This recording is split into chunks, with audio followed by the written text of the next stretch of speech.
I heard about that. Yes, I heard. Uh-oh. Did you see the message? Yeah, I saw it. I saw it. I think we are live. I We think we got it are over live. If you there. scroll that out, if anybody's in the stream, could you please give us some? Oh yeah, we are in the stream. Yep. Yep. Thanks everybody for joining us today. We are live here in Barcelona at ISE. It's been chaos, but it's been a lot of fun, right, Ilya? It's been fantastic. It's been so great. Um, 3 years ago, so the show not right before the pandemic, but before that, in Amsterdam was over 80,000 people. Mm. Went down to 50,000 right before, and so a lot of questions about what's it going to be here. And I was told 50,000 people registered as of yesterday, over 50,000, and it feels that way. Yeah. I don't know what you guys think, but it's amazing. I'm seeing everybody here. I'm Yeah, I walking know. down the hallway. I see people that I haven't seen in months, in years, even on video. Everybody's just that little different. I mean, I got a haircut for this. Yeah, it's weird because everyone's kind of mentally doing the like, is that you? Because I've only seen you in a video window or LinkedIn picture. and, Yeah. and for those of you that aren't at Microsoft, I have a black and white picture on my thing. So I've got a lot of people coming up and going, "You look totally different in person." So this is you in color, right? Right. This is So Jimmy in again, color. so Right? again, we are here live at ISC. We have a bunch of people here. You probably can't hear us, so please come to the front. This is Q&A, right? So we have Ilya here, who's our VP for. You have a new title, VP Teams Calling and Devices. I think that's what it is. That's correct. That's correct. We're here Yes. to answer as many questions as we can from you here live in the audience. You can't see it, but we have a bunch of people standing here. Maybe you can make some noise for the people at home. Is that okay? Good stuff. Yeah, thanks. It's exciting. There's a whole group of people here. I know that you guys can't see, but there's a whole group of people here. We're going to answer as many questions as we can today. We're on LinkedIn. We're on YouTube. If you guys haven't subscribed to the Microsoft Teams Room Tech Talk, this is something Michel and I do every month, Good job, and we Jimmy. do a deep dive into the Teams Room systems. So we're here just to give the audience sort of where we are. We're here in a room that we actually built, and it's got front row at the front of the room. And one of the feedback that I've had here so far is that screen at 21 by 9, it's jarring. And everybody's like, front row looks so good. So Not only jarring in a good way. jarring in a Okay. good way, with the furniture that is here and seeing all of the OEMs that we've actually pieced together, put into a room, and it's live in here. And front row has really gripped everybody around. So front row is something that I think is really sort of getting people. And when you see it in person, you see how good it really is. Yeah, it's been super gratifying.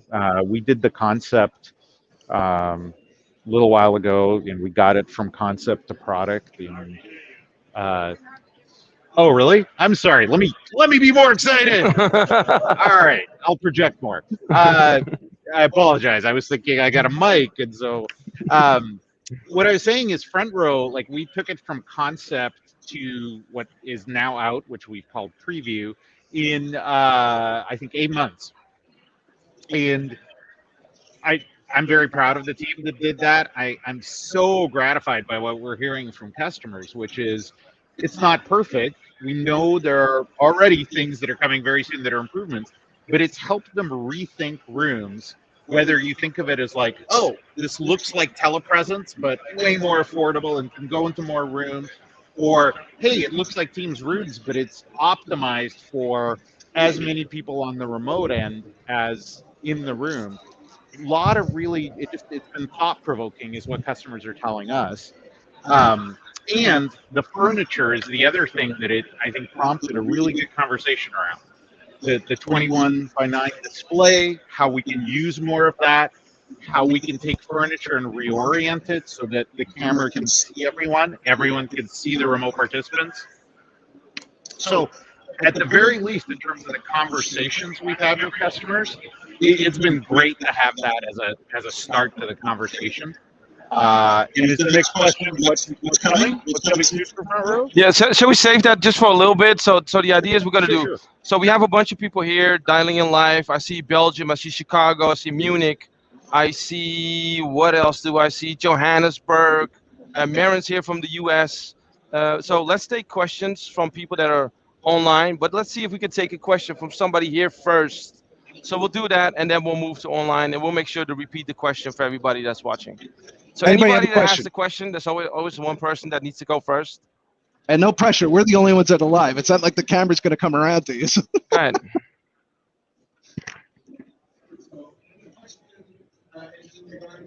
I don't think your mic's on. No. No, we can't hear him through the. We can't hear him. Oh, through the okay. thing, Never so- mind. So 21/9 is the aspect ratio you're talking about here, and this scenario. What about 32/9 and higher resolutions? Because the resolution that is limited today is 2560 by 1080. Yep. As far as I understand. Yep. Are you guys looking into higher resolutions for that?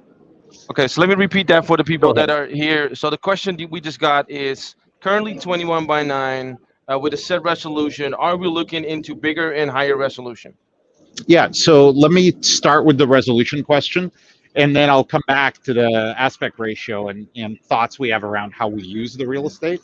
So yes, we're going to support 4K instead of HD, 4K resolution. I'm not going to say exactly when, but it's coming. So maybe I'll be safe and say in the next year for sure. Could be earlier.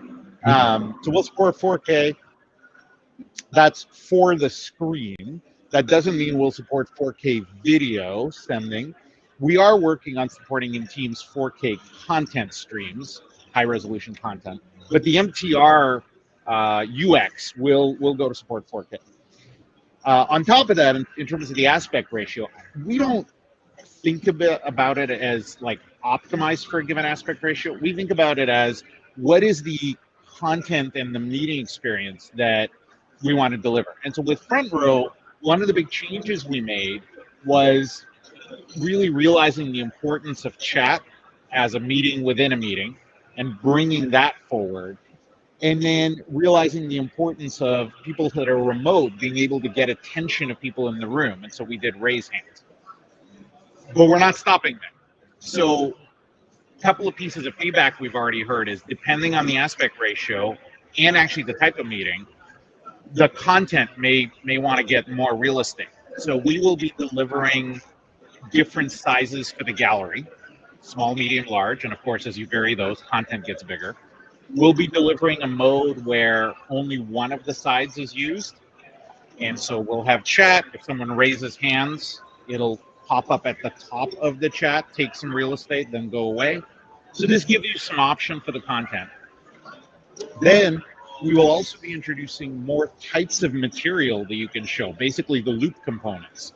So agenda, meeting notes, transcript, that can go on one side. And by the way, since I'm talking about front row enhancements, we'll also be segmenting out or offering to segment out the backgrounds of the people in the gallery, because we've heard it's mentally fatiguing to have everyone have a different background. So we'll be able to do that as all black. And introducing positional audio. So if Ilya is on the left side of the gallery, Ilya's audio will come out of the left speaker side. So those are all the enhancements that are coming to front row, and that'll be available on every MTR. And you can do it on a single display, you can do it on dual displays, you can do it on 21/9, 32, whatever. Like really, we'll just use every pixel as effectively as we can. We have a question coming in. You said every MTR. They said or front row for Android. Is that coming? Yes, absolutely. Answer is yes. Good stuff. Another question here from the audience. Go ahead. You can just shout it out and then we'll repeat it. Thank you. I have a question about spatial audio. Will it be certified devices for spatial audio? Will it be or will it be I'll say, so the question is, spatial audio, will we have certified devices with spatial audio, or will every device have spatial audio? Yeah, so I want to change your question a little bit, because what I said was positional. Spatial means different things to different people. What we're going to support is stereo output mapped to the position of people in the gallery. So for that, any stereo audio device will be usable. We do need in the settings to be told what's left and what's right, like which side. Yeah. Now, of course, for MTR, we always say you're going to get the best support, the best experience, the best quality with certified audio devices for MTR. And we have certified devices that support stereo, Logi is one of them. The Jabra Panicast that's there supports stereo out. So we have certified audio systems that support it. Different rooms will be different. For positional, the more separation you have, the better. So that's sort of one thing you can look at. But there won't be anything like special that you need for that. But Okay. I think that for the spatial audio, it's really important to know this is bringing natural tendencies to the meeting itself. I mean, what you guys really did was sat in a room and said, how do we make this more natural? Well, we can do it with front row, but spatial audio is that next thing. I mean, if I say this all the time, Ilya, if a coffee mug drops in real life on my right hand side, You look. I don't have to think about where that is. But when I'm searching the gallery, unless I have a trigger, it's stressful for me inside of that meeting to think about where do I have to look. So that Yeah. spatial audio is nothing short of just helping that meeting become more natural and more in person. And in general, in teams, we spend a lot of time, I'm not saying we're awesome at this, but we spend a lot of time thinking about what can we do to reduce mental fatigue, exhaustion, and that means reducing the cognitive load that people have when they're in a meeting online versus when you and I are chatting or the three of us are chatting together. And there are different things that we know increase different load.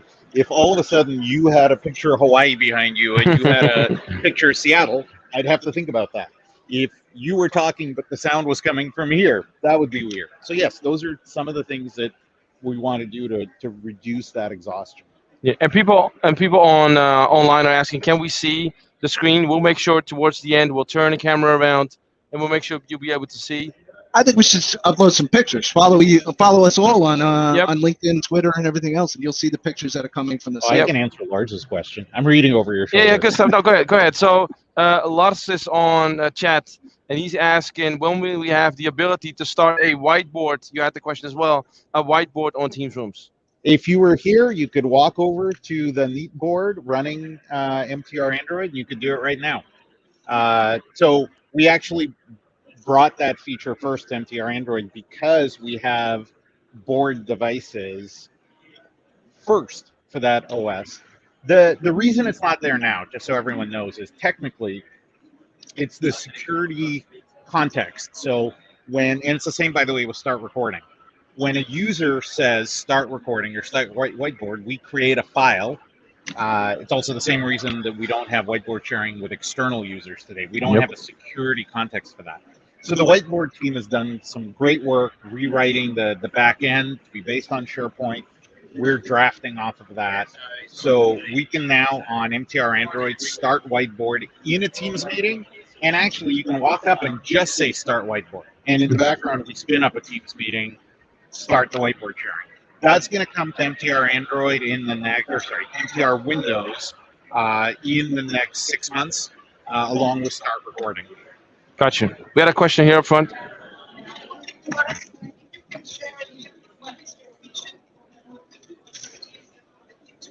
Okay, so I got it.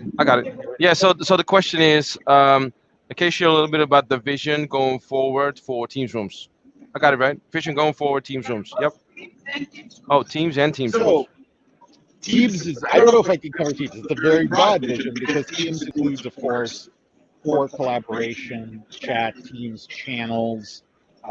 It's for many people. What's your vision for the roadmap? What's your vision for the roadmap? Yeah. Well, let me start by talking about my areas. Our vision is to make meetings, and actually I'll even go about that, hybrid work, natural, successful, and highly productive. So that means no matter where people are, we need to enable them to work together and to feel included, heard, confident that they look and they can be heard and seen. So we're looking at that all up from meetings perspective to say, one, how can we simplify the meeting experience? How can we bring in people, whether they're on a laptop or together in a room, and give each of them their own sort of square video and a name under them and a grouping in the roster so that you can tell when people are together versus apart? How can we add more elements for inclusion, such as real-time translation in the meeting, for example? So very broadly, how can we make everyone productive even if you don't go to a meeting. And this is something that my executive who runs, a gentleman named Jeff Keeper, who runs Teams, SharePoint, and OneDrive, he always emphasizes some of the best meetings are ones that you don't have to go to. So giving people the time back, because in a given meeting, I'm only going to be observing. Well, we can make that experience better actually after the fact, because I can look at a recording in faster than real time with a transcript that calls out my name or specific items that I can search and extracts those as action items that are assigned to me. And so, like, we have this concept of I should be able to just follow a meeting, which means not go to it, but accept it as something I'm going to pay attention to. And so Teams can remind you to view that recording, look at the action items. And so whether it's asynchronous or synchronous, we want to make collaboration meetings work independent of location. And devices are, I believe, one of the key enablers for that. So when you walk into a Teams room, when you walk into any room, whether you're bringing your laptop or even better, in my biased view, that room has a Teams room, and in an ideal world, a Teams room and a Surface Hub or a Whiteboard. Your meeting should get going in seconds instead of minutes. We should be able to use every device there. So you can use your iPad or laptop to keep up with chat, to look at the content while you use the bigger area for video, for example. We should be able to use multiple cameras to give everyone a view of both the entire space, but also the interactions between Jimmy and I, but also identify who each of us are to make people, to get rid of the let's go around a table and introduce ourselves. We think there's a lot of product work there for us still to do to make it better, but I'm so excited about the opportunity to improve that experience. Good stuff. We have one more question on spatial audio. So will spatial audio be enabled in front row layout, or will it also work in gallery? First, it'll be front row, but we will have that capability in Teams meetings in general. In the gallery layout, there's a little bit of extra work we have to do because front row is a row, and so we pretty easily know the position. Yeah. But yes, it'll come to MTR in general. Okay, Jimmy, I think we have a question for you. You do? Yeah. How do you look so good? How do you get that haircut? It's a haircut. Yeah, it's the haircut. How do I get that? People loving the haircut. The question is, how can I register for Microsoft Teams Sales Professional Certification? I'm in the US. Thanks. Great event.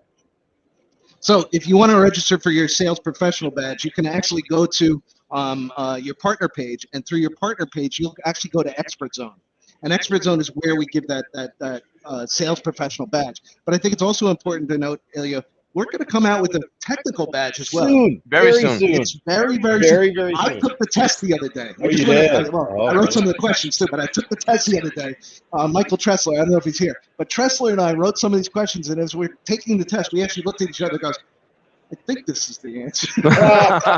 So be prepared. This is a technical test. So make sure that you go get your sales badge and it's appropriately there. If you want to take this technical badge, I implore everybody, go through the technical certification process. Maybe you don't get your badge, but at least go through the process, because one of the things that I always find, Ilya, you have to make yourself familiar with these terms, with the way that people talk, with all the with all the terms that surround Teams itself. You can't be efficient inside of Teams rooms unless you're actually knowing Teams. And I think that's one of the ways that you guys in the product group engineer these solutions. If a feature comes to Teams and is applicable for a shared space, that's how it's going to come into the Teams room system, right? Yep, absolutely. We look at a combination of inputs. Right now, we're thinking a lot about what does it mean. You speak up just a little bit, Ilya? Sure. Sorry, I always default to just chatting with my buddy here. So we think a lot about what does it mean to have the decision maker or the majority of people not in a room, but a lot of folks in the room. And how do we make the experience the same, whether it's more people in the room, some remote, more people remote, some in the room? And what does it mean when more people in rooms also want to use their personal devices? We do see with some of the survey data that I've seen that the younger you are from a generational perspective, the more you feel comfortable using your personal device in the room. Why don't we give Ilya the mic, by the way? Yeah. Oh, I'm sorry. Is it still having on? trouble hearing me? Is it on? Oh. Yeah, we're over there. We're on. Yeah. Okay. Keep going. Maybe for keep going. Yeah, keep going. We're good. Yeah. So I was going to say, like, if you're of a certain age, you've never seen a VTC.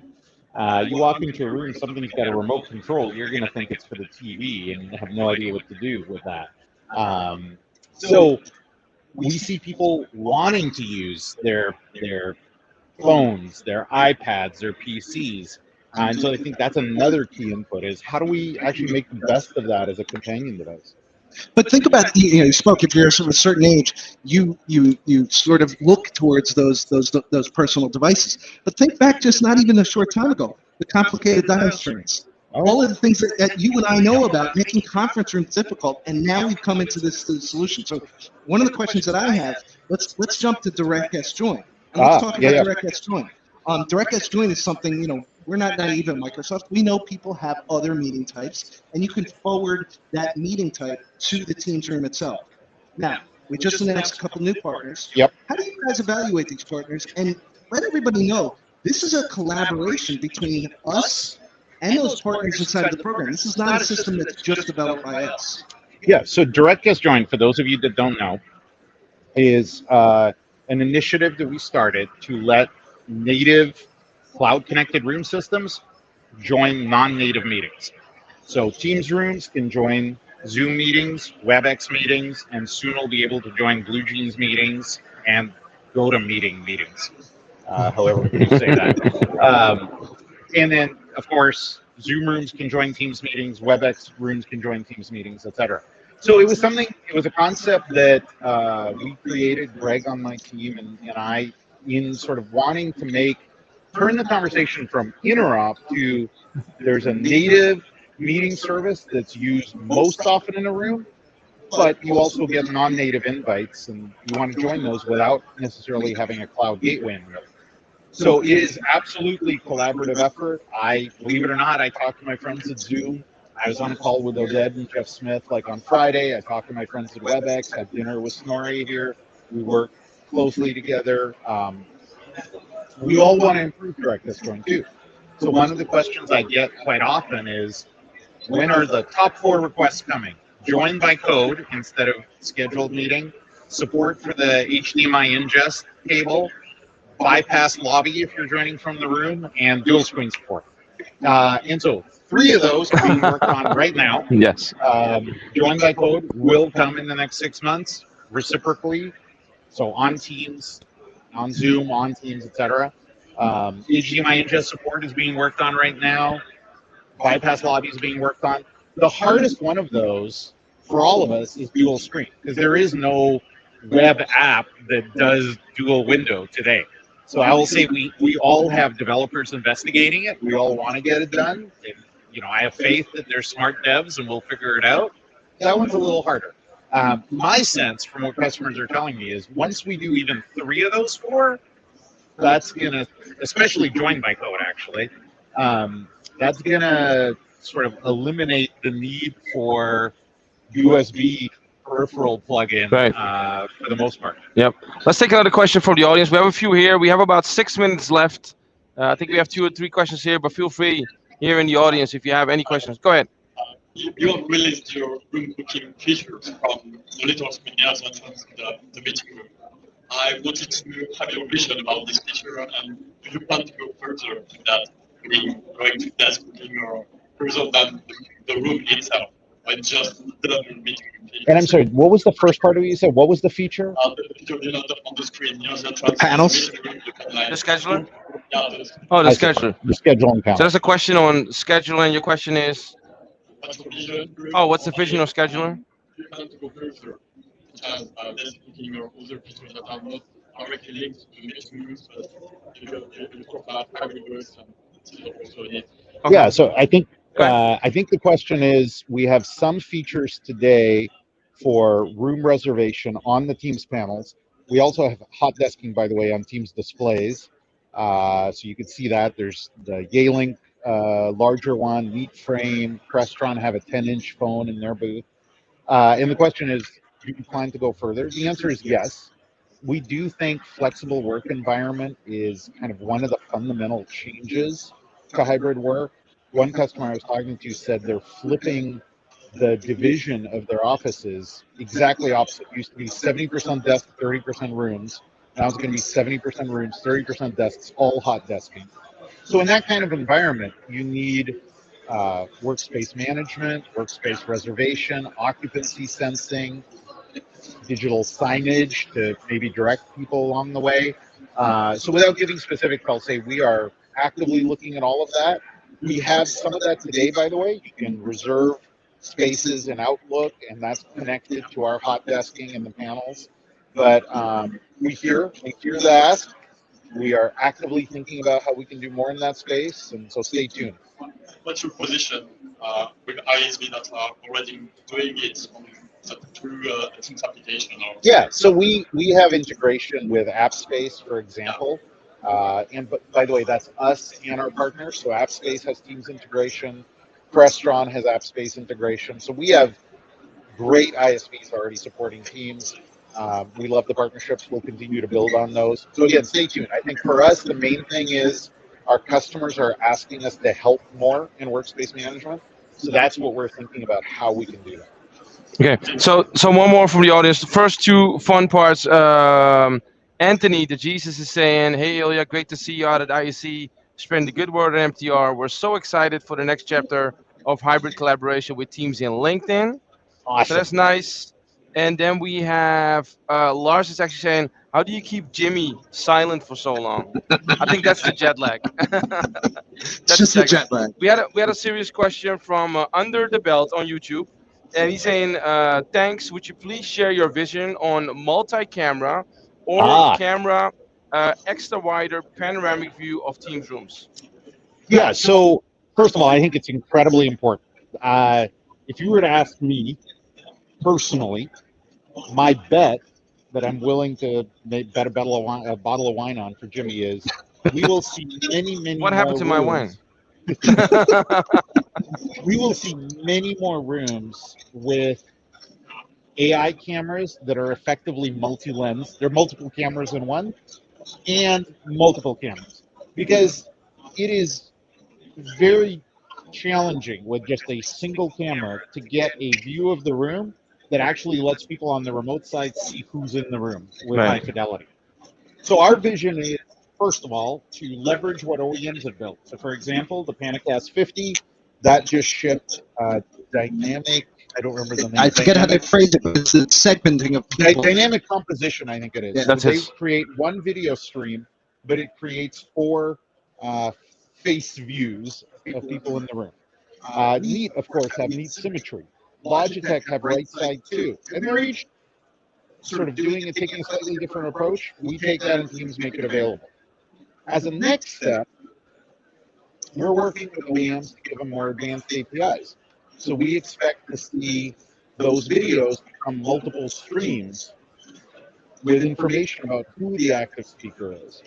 And so our vision is, whether those multiple streams are coming from one camera, and we fit that in a dynamic way into the Teams environment, or actually whether it's multiple cameras. Today with Teams Rooms, we offer manual switching. I think you can see in the future that we should be able to leverage our AI to make that director, if you will, capability be in our cloud. So multiple cameras or single camera with multiple streams. Our vision is multiple views of the room with a focus on the people, switching dynamically to give people remote a cinematic sense of what's happening and how we interact. Okay. Question from the audience? Anyone? If not, we still have one on chat. So anyone here in the room? You have one? Go ahead. Yeah, go for it. Computing performance. Computing performance, do you recommend regarding Team Room and Room? Is that something to